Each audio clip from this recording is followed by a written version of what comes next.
Vamos lá então. Mas olha, gente, louvado seja Deus. Eu fico muito feliz. E eu louvo a Deus porque eu vou dar um testemunho para vocês. Isso não é privilégio do IPAI, não. Onde eu tenho passado, eu tenho visto isso. Com a glória, inclusive no Rio. Não sei se o doutor Ivan estava lá quando eu falei em Botafogo, você estava lá. Lembra em Botafogo, aqueles meninos participando lá na frente também. Em Belo Horizonte. Aqui, ó, era você, isso é verdade. Vocês saíram no meu Instagram, viu? Teve mais de 150 likes lá. Oi? Vocês estão sempre juntos, né? Tá certo, meu amigo. É igual o trem da Central do Brasil lá, todo mundo junto. Na hora do rush. Bom, vamos lá então. Pode colocar o slide. Nesses 30 minutos que nós temos aqui, eu vou passar para vocês um estudo arqueológico um pouco diferente da Bíblia. Quando a gente estuda a Bíblia, você viu que houve a pergunta da Jennifer lá, com certeza outras perguntas que haveria aqui. Um dos problemas que nos leva a ter dificuldade de entender a Bíblia é o contexto no qual ela foi escrita. Eu vou mostrar para vocês alguns slides aqui, vocês vão me ajudar. Cadê a imagem ali? O que significa isso? Não precisa nem explicar, né?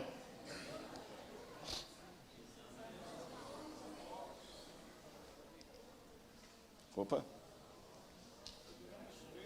E o que significa pendurar a chuteira? Parar de trabalhar. Parar, né? Pisou? O que é pisar na bola? Não está funcionando. Oi? Pronto, e esse aí? Andar na linha.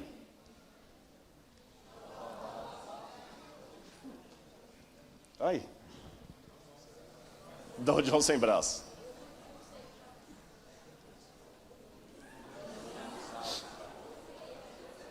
Por que essas imagens para vocês não precisam de explicação? Porque vocês são, na sua maioria, se não todos, brasileiros que falam português como língua primária, um português de hoje, não é um português de Camões, e que conhece essas expressões. Agora atenção. Imagine que aqui há 2000 anos, essas expressões, e tudo que a gente falou aqui, vire Bíblia. Deixa eu tirar aquela imagem que está feia, né? Pronto. Oi? Essa é péssima também, né? Pronto. Politicamente correto ou não, todo mundo entendeu as expressões. Por quê? Porque você fala português. Agora, imagine que daqui a 2000 anos, essas expressões virem Bíblia e estejam sendo usadas numa igreja. As pessoas vão tentar entender se o João sem braço é alguém realmente que perdeu um membro ou é outra coisa. E quem sabe alguém vai fazer uma pergunta para o pastor: o que significa chutar o balde? Pendurar a chuteira?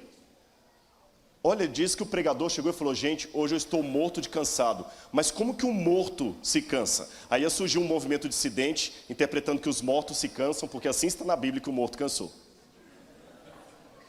Perceberam a questão? Mas são todas expressões. Vocês acham que a Bíblia também não tem costumes, expressões diferentes? Tem. E para entender a Bíblia, eu acho muito importante entender o contexto. E vou falar com vocês que essa palestra que eu desenvolvi aqui é um estudo que eu estou preparando, eu quero transformar isso em livro. E ele nasceu de um estudo bíblico que eu dei para o sujeito que iluminou isso aqui, ó. Sabe o nome de quem iluminou isso aqui? Peter Garsten. Falecido Peter Garsten. Quando eu conheci o Peter, ele era ateu. Completamente ateu. E o Dr. Milton pediu para eu estudar a Bíblia com o Peter. Eu vinha uma vez por mês, por isso que eu pregava mais no IPAI naquela época do que hoje. Eu vinha uma vez por mês aqui ao Rio, dar estudo para o Peter. Uma vez por mês. E com a graça de Deus, o Peter, antes de morrer, já tinha aceitado a Deus, aceitou a Jesus como seu salvador pessoal. E estava aos poucos se preparando para o batismo. Ele e a Viviane. Só que o Peter acabou falecendo. Mas ele não morreu sem primeiro deixar a marca dele aqui na igreja. E graças à intercessão dele com Oscar Niemeyer, nós temos hoje 3 plantas de igreja adventista feitas, uma vai ser aqui no Rio de Janeiro. Uma planta feita por Oscar Niemeyer custava mais de 300 mil reais. Ele não cobrou nada da igreja. Um ateu que fez uma planta de igreja e escreveu ali. Olha como é que Deus é poderoso para transformar com a palavra. Mas quando eu fui estudar a Bíblia com o Peter, o primeiro pedido que ele me fez foi o seguinte: eu quero um atlas com mapa para eu ver aonde essas histórias aconteceram. Uma cronologia para eu entender quem veio primeiro, se é Davi ou se é Jesus. Senão eu não vou entender. Olha a cabeça de um alemão, que ele era alemão. Estão vendo como é que é organizada? Então, a partir daquele estudo com o Peter, eu estou desenvolvendo para a igreja um estudo contextual da Bíblia, onde a gente pode pegar expressões e explicar. Isso ajudará a esclarecer muitos problemas que as pessoas levantam aí, de várias naturezas. Então, vou dar alguns exemplos para vocês.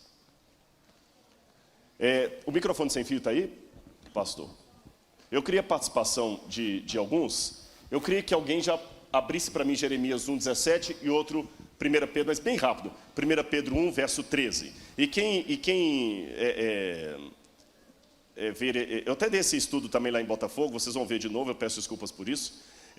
Quem já encontrou, só levantar a mão, que o microfone... Lá no fundo, ali, ó. Naquela direção ali, ó. Ali, ó. Aqui, ó. Lê Jeremias 1,17 e outro vai se preparando em 1 Pedro 1, verso 13. Tudo bem, então Jeremias está aqui na frente. Tu, pois, cinge os teus lombos e levanta-te, e dize-lhes tudo quanto eu te mandar. Não desanimes diante deles, porque eu farei com que não temas na sua presença. Da próxima você vai ler, tá bom? Que já marcou lá. Mas já vai procurando o próximo. Cinge os teus lombos e levanta-te. E o que diz lá em Pedro? Portanto, agora estejam prontos para agir, estejam alertas e coloquem toda a sua esperança na graça de Deus, que será dada a vocês quando Jesus Cristo voltar. Interessante a expressão dela, estejam prontos para agir. Em algumas traduções traz, cingindo os lombos do vosso entendimento. Percebeu que a sua tradução já deu uma explicada. O que é cingir os lombos? Que Deus falou para o profeta, cinge os lombos, levanta-te. O lombo é quê? Qual que é a região lombar? Os rins, né? Cingir os lombos. Naquele tempo, os homens usavam aquelas túnicas compridas, túnicas talares. Principalmente quando era alguém assim de autoridade.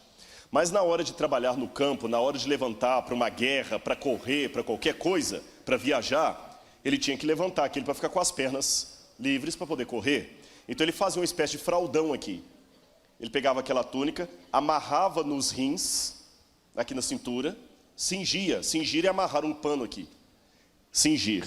Ele amarrava o pano aqui, algumas expressões trazem amarrando os rins. Aí ele estava pronto para sair para a batalha, como vocês podem ver ali, ó. Estão percebendo aqui, ó? Ó. Então ele amarrava, e ele, naquela própria cinto que ele fazia com a roupa aqui, ele podia colocar uma garrafa para levar água, ele podia colocar um pequeno faca para se proteger de animal ou de bandido na estrada, ele podia colocar um utensílio para levar azeite para machucado, igual do bom samaritano. Então, cingir os lombos significa preparar para partir, preparar para uma guerra, preparar para uma ação, preparar para o combate, preparar para a colheita. Virou uma expressão idiomática, cingindo os vossos lombos. Viu como é que ficou mais fácil entender agora? É como se fala assim, olha, pé na tábua, vamos embora. Outra expressão da Bíblia. Isso aqui eu vou passar. Opa, está muito rápido aqui. Ok. Agora 2 Coríntios capítulo 2, verso 5. Ela ali, ó. 2 Coríntios capítulo 2, verso 15. 2 Coríntios capítulo 2, verso 15. Porque para Deus somos um aroma de Cristo nos que se levantam e nos que salvam e nos que se perdem. Isso, porque para Deus nós somos, ela leu, o aroma de Cristo. Algumas Bíblias trazem assim, o bom perfume de Cristo. E no verso seguinte diz assim, cheiro de vida para a vida, cheiro de morte para a morte. O que Paulo quis dizer com isso, que nós somos o bom perfume de Cristo? Paulo escreveu isso no contexto romano, do Império Romano. E todas as pessoas que liam aquilo já estavam acostumados a ver as paradas militares que os romanos tinham quando voltavam de uma guerra. Aqui, por exemplo, eu tenho Adriano, que viveu depois de Paulo, voltando de uma batalha militar, e ele tem aqui os cavalos, um trombeteiro que vai à frente dele, anunciando que ele está voltando, e o imperador aqui. Por isso que à volta de Jesus também vem a imagem de um anjo com uma trombeta na frente.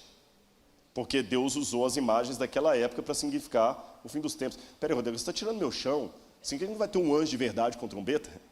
Eu não quis dizer isso, mas ao mesmo tempo eu quero dizer que eu não vou me surpreender se a trombeta for apenas um símbolo. Deixa antes de dar essa explicação, explicar para você uma coisa. Imagine que Deus eu pegue um índio da floresta amazônica e traga esse índio que nunca viu civilização até o centro do Rio de Janeiro. Até o centro. Aí eu tiro a venda dos olhos do índio e deixo ele durante 2 horas contemplar todo o centro do Rio. Carro, sirene, mototáxi, gente gritando, gente passando, na hora do caos ali, sabe? Avião passando, ele vai ficar assustado com tudo que ele viu, porque ele nunca imagina, é muita coisa para a mente dele. Aí eu coloco de novo a venda nos olhos do índio, o levo lá para a tribo e tiro a venda dos olhos dele. Assim que ele voltar a enxergar de novo no meio dos seus, ele vai estar tão extasiado com o que ele viu que ele não vai aguentar ficar calado. A primeira vontade dele é contar. Mas quando ele abrir a boca para contar, o que vai faltar? Palavras, imagens. Então o que ele vai fazer? No desespero, ele vai tomar emprestado do conhecimento, e mesmo que ele contasse o que ele viu como nós conhecemos, os outros não iam entender. Então ele pega as coisas da mata, que os outros estão acostumados a ver, e faz uma comparação para passar para eles uma realidade muito maior. Entenderam o ponto? Como o profeta é como um índio, que viu o céu, viu a eternidade. Então ele contou dentro da roupagem do primeiro século. Por exemplo, quando eu vou para a ilha de Patmos, eu surpreendo, se alguém viajar comigo para lá, já vou quebrar a surpresa. Porque eu levo o pessoal para a ilha de Patmos. E a primeira coisa que eu gosto de mostrar para as pessoas ali é o mar em volta da ilha de Patmos. E a ilha de Patmos realmente é inóspita. Ela é grande, mas é inóspita. Nem água potável tem lá. E eu falo assim, imagina João preso aqui. Esse mar enorme em volta dele. Esse mar era a prisão natural dele. Saudade de casa, da língua dele, dos amigos, dos queridos, da liberdade que ele tinha. Tudo com o impedimento das águas que estão em redor. Esse mar para ele era uma visão caótica, de separação, de saudade, de tristeza. Por isso que quando Deus dá para ele a visão do novo céu e da nova terra, diz, eis que veio um novo céu e uma nova terra. Porque o primeiro céu e a primeira terra passaram e o mar já não existe. Faz sentido. O mar de prisão. Não significa que não vai ter praia no céu. Entenderam? Então, da mesma maneira, o trombeteiro ia à frente do rei. Eles também viram um anjo com uma trombeta. Mas quer tenha trombeta, quer não tenha trombeta, a coisa vai ser tão maravilhosa que isso é o que interessa. Concordam comigo? Não vou ficar pegado a detalhes. Eu sei que qualquer coisa que eu imaginar da volta de Jesus, por melhor que seja, não vai chegar nem no rascunho. Isso que importa. Agora, vamos continuar.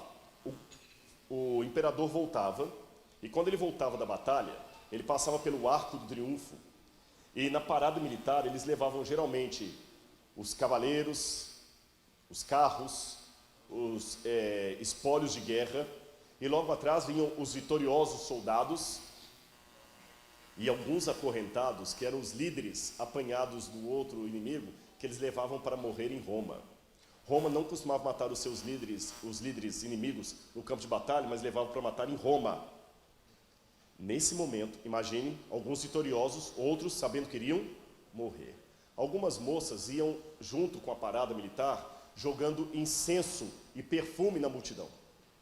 E a multidão sentia aquele cheiro de perfume gostoso, que para uns era o cheiro da vitória, para outros da derrota. Para os soldados, o cheiro de vida para a vida, mas para os que estavam condenados, cheiro de morte para a morte. O mesmo perfume, com 2 sentidos de cheiro diferentes. Paulo, sabendo disso, fala, nós também somos o bom perfume de Deus em Cristo. Para uns, cheiro de vida para a vida, para outros cheiro de morte para a morte. Quando Cristo voltar com poder e grande glória, vencendo a batalha do bem contra o mal, aquele mesma cena que para um será o triunfo, para outro será a derrota. Entenderam a explicação? 2 Coríntios, capítulo 4, verso 7. 2 Coríntios, capítulo 4, verso 7. Pode ler? Mas temos esse tesouro em vasos de barro, para mostrar que este poder a que tudo excede provém de Deus, e não de nós. Nós temos esse tesouro conservado em vasos de barro, para mostrar que a excelência do poder não está em nós. No tempo que Paulo escreveu isso, eu já tinha oportunidade de encontrar em escavação arqueológica moedas. Eu já encontrei moedas em escavação arqueológica. E muitas vezes a moeda está dentro de um vaso de barro. Eles pegavam o vaso de barro, enchiam de moedas ali, era a economia dele, como se fosse o cofrinho dele. Ele cobria aquilo ali, ninguém está olhando, enterrava no fundo da casa. Ele enterrava ali, porque uma vez enterrando, estava protegido. Se houvesse qualquer situação emergencial, ele ia lá, desenterrava aquele tesouro e podia ir embora. Entenderam a questão? Esse costume de enterrar tesouros, porque não havia banco como tem hoje, as pessoas enterravam mesmo. Explica algumas passagens da Bíblia. Jesus falou o seguinte, que um homem foi para uma viagem e deu para cada um dos servos dele alguns talentos.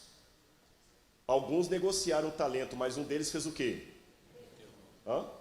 Enterrou.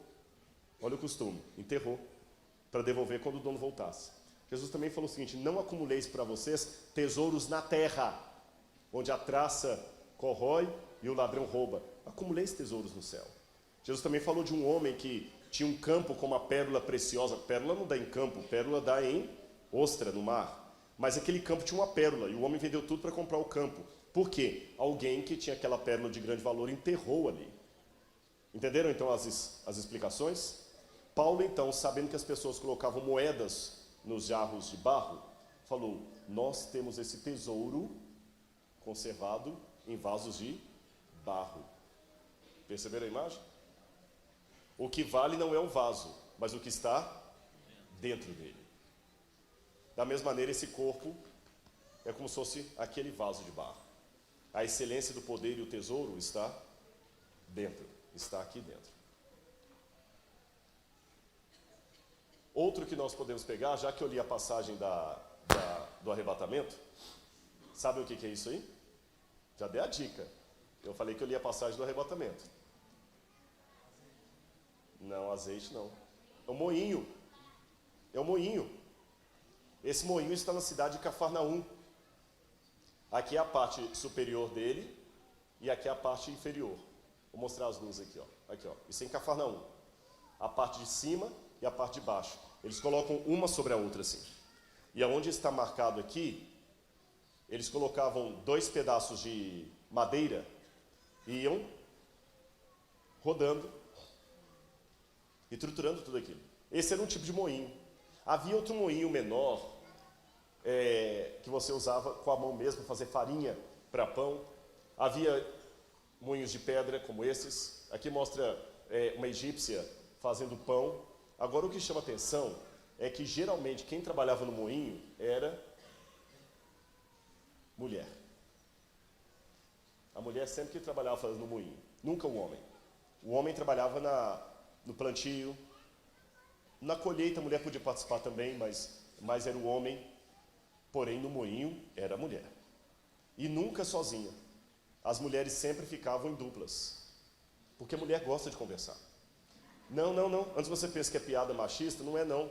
Isso é uma coisa positiva da mulher, que mulher abre mais os sentimentos dela, a mulher gosta de conversar, por isso que RH fica melhor na mão de mulher do que na mão de homem. As mulheres têm mais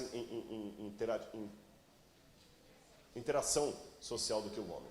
Por isso que a mulher gosta de conversar. Pode olhar, a amiga troca muito mais contato no WhatsApp, a gente é amigo, mas a gente conversa uma vez na vida, outra na morte e tudo, né? Se eu e o Dr. Milton fôssemos mulheres, toda semana a gente estava falando 1 hora no telefone. Mas como a gente é homem, a gente se liga uma vez por mês, tal, e tá bom por aí. Entenderam a questão? Quando você tem um amigo, e assim, uma mulher é diferente. Ah, já que as mulheres trabalhavam sempre assim no moinho, eu tenho até uma imagem aqui, Você entende então a expressão que nós lemos: 2 estarão no moinho, 2 estarão no campo. Agora, nessa parte final, eu quero falar com vocês aqui sobre a alimentação. Geralmente, havia 2 refeições por dia, só 2. Uma pela manhã e outra à noite. Os únicos que tinham uma refeição ao meio-dia, que nós chamamos de almoço, eram os trabalhadores braçais. Esses tinham uma refeição extra na hora do almoço, mas os outros não, era uma refeição pela manhã e uma refeição à noite. Agora, olha que interessante. Na nossa cultura, por questão de saúde, nós ensinamos que de manhã você deve comer como o quê? Rei.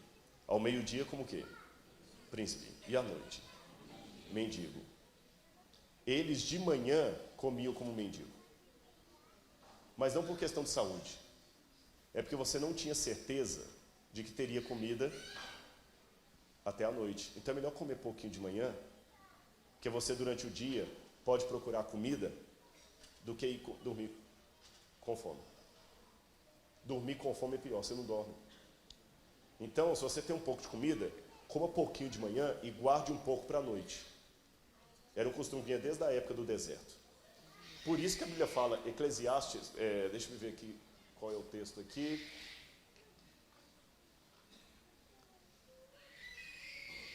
Deixa eu ver.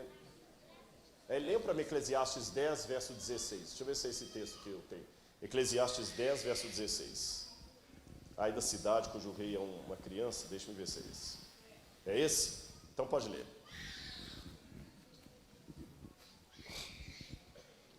Ai de ti, ó terra, quando seu rei, o rei é uma criança e cujo príncipes comem de manhã. Olha, em algumas traduções traz assim: ai de ti, ó cidade, cujo rei é como infantil e os príncipes já banqueteiam pela manhã. Banqueteiam, comem demais pela manhã. Quer dizer, não é gente prudente que sabe poupar. Gasta tudo, depois não tem nada para a noite. Agora, como eram as práticas das refeições? Você primeiro tinha que lavar a mão. Quando alguém vinha em minha casa comer, havia algumas regras de etiqueta. Você vem comer em minha casa, em primeiro lugar, eu mando o empregado lavar os seus pés. Depois eu trago um perfume e unjo a sua cabeça. Tinha que te perfumar. Porque comer é um ato tão solene que as pessoas tinham que se perfumar para comer. E não podia comer em pé. Lembra que eu falei no sermão de manhã que em pé as coisas importantes não podem ser ditas em pé? Se você come em pé, você está desrespeitando a comida e o Deus que deu a comida. Está comendo depressa. Você tem que comer sentado. Ou melhor, deitado, reclinado. Aliás, nesse esquema que eu falei de lavar o pé e ungir a cabeça do convidado antes de comer, você tem que lavar o pé dele, ungir a cabeça e dar um beijo nele e convidá-lo para comer. Lembra que Jesus foi à casa de Simão? E Simão falou o seguinte: vem comer. E entrou Maria Madalena e começou a ungir os pés de Jesus. E Jesus falou assim: Simão, eu entrei aqui, você não me lavou os pés e não me beijou. Mas ela, desde que eu cheguei, não para de lavar os meus pés. Outra explicação, outra ilustração. O Salmo 23, que diz lá: unges-me a cabeça com óleo, o meu cálice transborda. Quer dizer, o Senhor me convida para uma celebração, para uma ceia.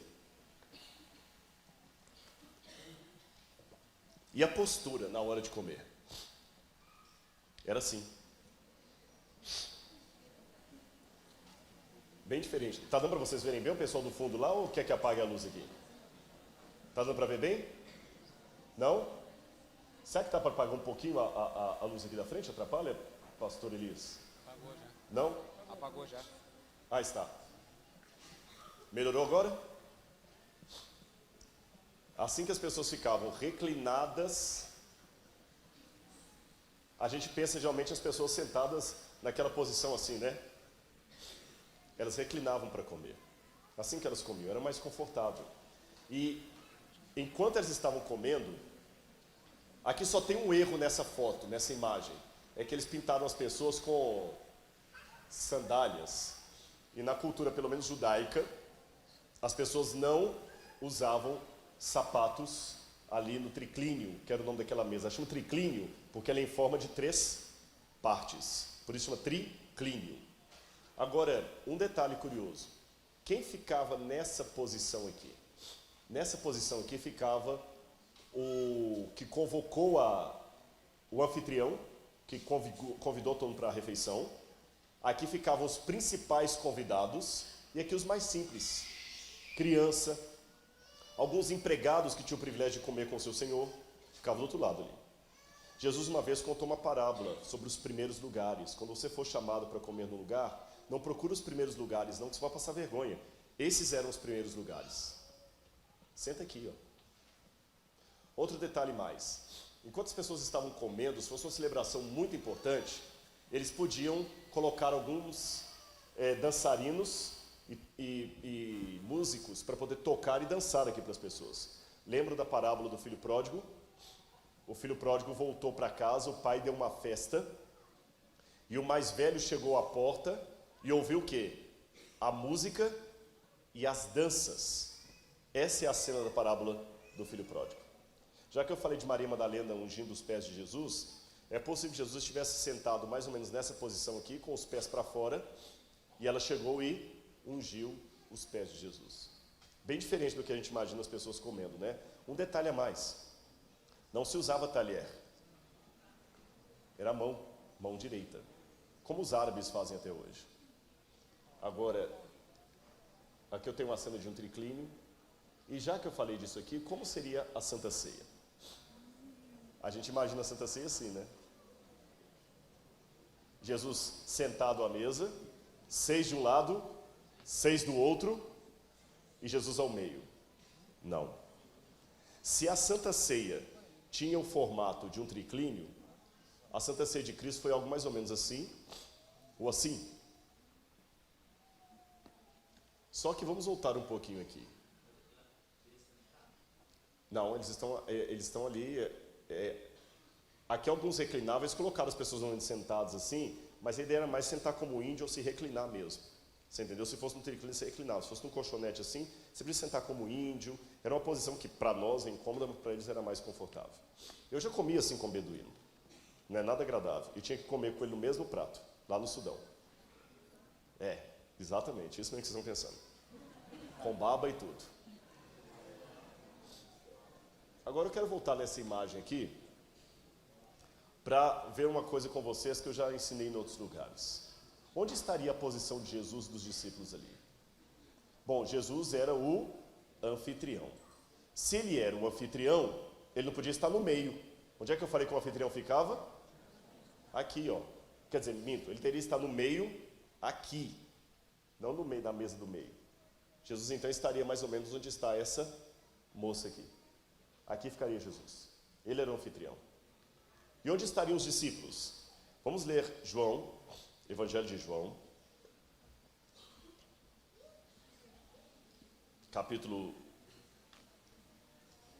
Evangelho de João, capítulo 13, versículos 21 em diante. João, capítulo 13, versículos 21 em diante.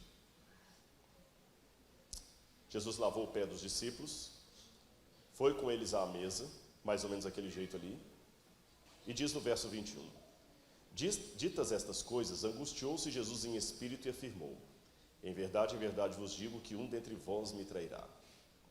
Então os discípulos se olharam uns para os outros, sem saber a quem ele se referia. Ora, estava ali aconchegado a Jesus um dos seus discípulos a quem ele amava. Estava aconchegado. Esse aconchegado é reclinado no peito de Jesus, no lado do coração. Quem poderia ser? João. Se ele estava aconchegado a Jesus, João deveria estar aqui. Porque Jesus tinha que estar com a mão livre para poder tocar na comida. Então João não podia estar encostado lá de cá. Para estar aconchegado, João tinha que estar do lado esquerdo. Então já matei a charada. Jesus estaria aqui, João estaria aqui. Oi? Não, pressupondo que mesmo o canhoto não podia tocar na comida com a mão esquerda. Tanto é que até hoje, se você esticar a mão esquerda para um muçulmano, chamou para briga. A mão esquerda é para limpeza pessoal. A direita que é para tocar na comida. Por isso que em alguns países muçulmanos, quando o camarada rouba, eles cortam a mão do sujeito, Porque aí ele só tem uma mão para tocar na comida e limpar o corpo. Aí ninguém come com ele mais, ele está excluído da comunidade para sempre.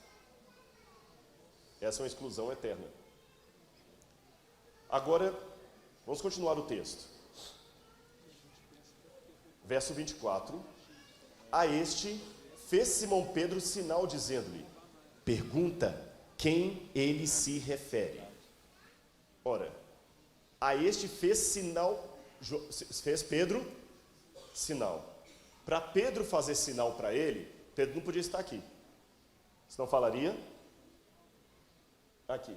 Não creio que Pedro também estivesse aqui, porque senão não diria que Pedro fez sinal. Fez sinal é quem está em frente, no grego, semeion. Pedro só poderia estar onde? Num desses 3 lugares aqui. Quem eu falei que ficava ali? Os mais simples. Olha que lição que Jesus dá a Pedro. E enquanto Pedro fez sinal, escuta, pergunta a quem ele se refere, Pedro aqui. Então aquele discípulo, reclinando-se sobre o peito de Jesus, perguntou-lhe: Senhor, quem é? Respondeu Jesus: é aquele a quem eu der um pedaço de pão molhado. Tomou, pois, um pedaço de pão e, tendo molhado, deu a Judas, filho de Simão Iscariotes. Para Jesus poder usar a mão direita, molhar e dar para alguém, Judas tinha que estar onde? Do outro lado. O que a gente percebe? Até o final do seu ministério, Jesus instou com o Judas e o colocou em posição privilegiada.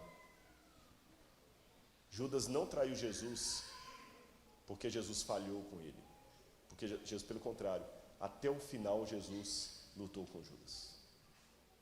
Esses são alguns exemplos que eu poderia dar muitos outros para vocês, de como a arqueologia, um estudo do contexto, nos ajuda a compreender a palavra de Deus. Mas eu não posso terminar isso aqui de uma maneira senão espiritual. O que essa verdade de Jesus colocando Judas do seu lado ali, do lado dos mais íntimos, me ensina? Ela me ensina que é mais difícil se perder do que se salvar. Porque para me perder, eu tenho que rejeitar um Deus todo-poderoso. Para me salvar, meu único papel é não atrapalhar o que Ele está fazendo. E já é um grande papel. Não atrapalhe a obra de Deus. E aprenda uma coisa que eu vou dizer, não esqueça disso nunca mais na sua vida. Assim como Ele fez com Judas, Ele vai tentar com cada um de nós até o final. Ninguém vai para o céu porque Deus não quis. Deus está mais interessado em salvar você do que uma mãe de tirar um filho de uma casa pegando fogo. Não se esqueça disso. Deixe o Salvador te encontrar. Deixe Ele salvar você. Para que possamos um dia todos irmos com Ele para o reino celestial e ouvirmos dos lábios do Senhor histórias e verdades que hoje nós ainda nem imaginamos que existam. Que Deus abençoe cada um de vocês. Muito obrigado pela atenção, viu? Oração final? 6 horas em ponto. Já faltam 2 minutos ainda. Muito bem. Que falar numa hora dessa, né? Vocês gostaram ou não?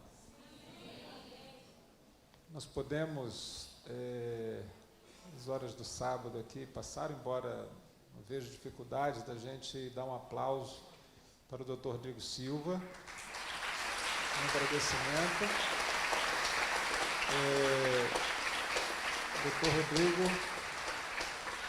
que Deus seja louvado por tudo que passamos hoje, pela sua vida, que Ele continue lhe usando dessa forma tão especial, fazendo a diferença e mudando a vida de tantas pessoas. Nós não gostaríamos de ficar apenas aqui. Pastor, vem cá que você tem que agradecer também. Eu queria trazer aqui uma lembrancinha, eu sei que você gosta, o aluno Enister. Eu não sei como você vai levar, mas está aí um problema para você, eu acho que você dá um jeito de levar, né?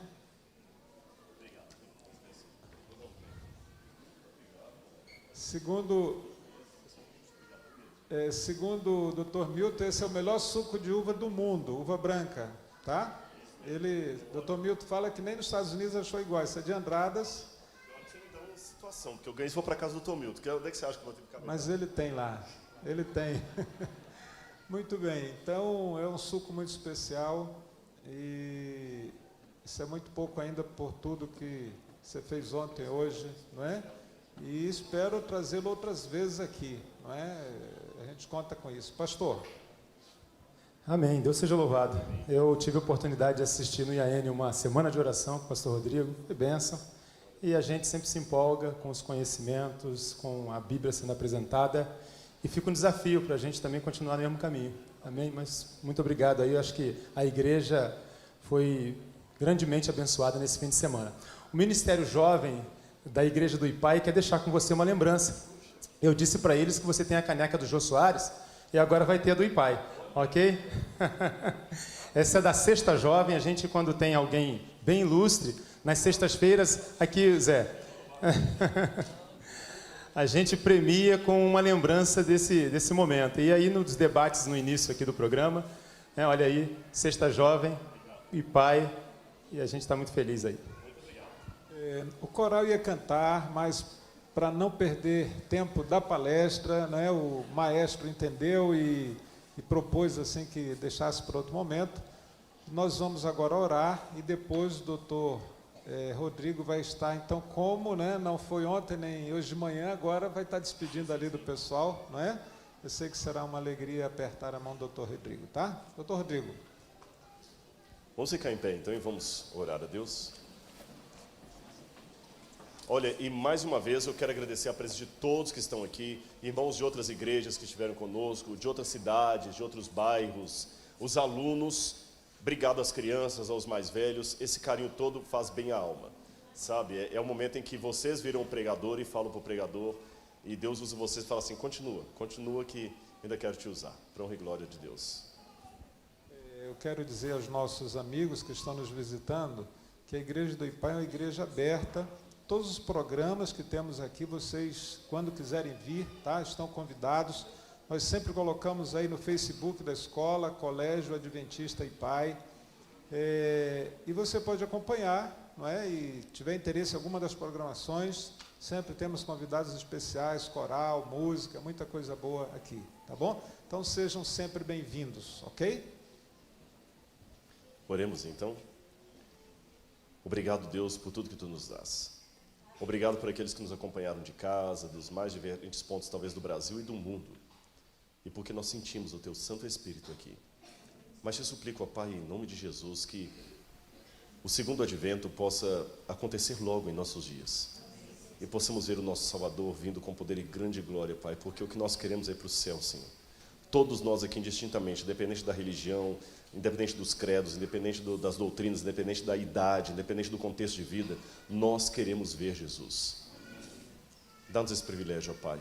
Eu não te suplico em meu nome, mas no nome do Teu Filho, nosso Salvador, agora e para sempre. Amém, Senhor. Amém. Que Deus abençoe a todos vocês, viu? Shavuot Tov, boa semana. Que Deus abençoe.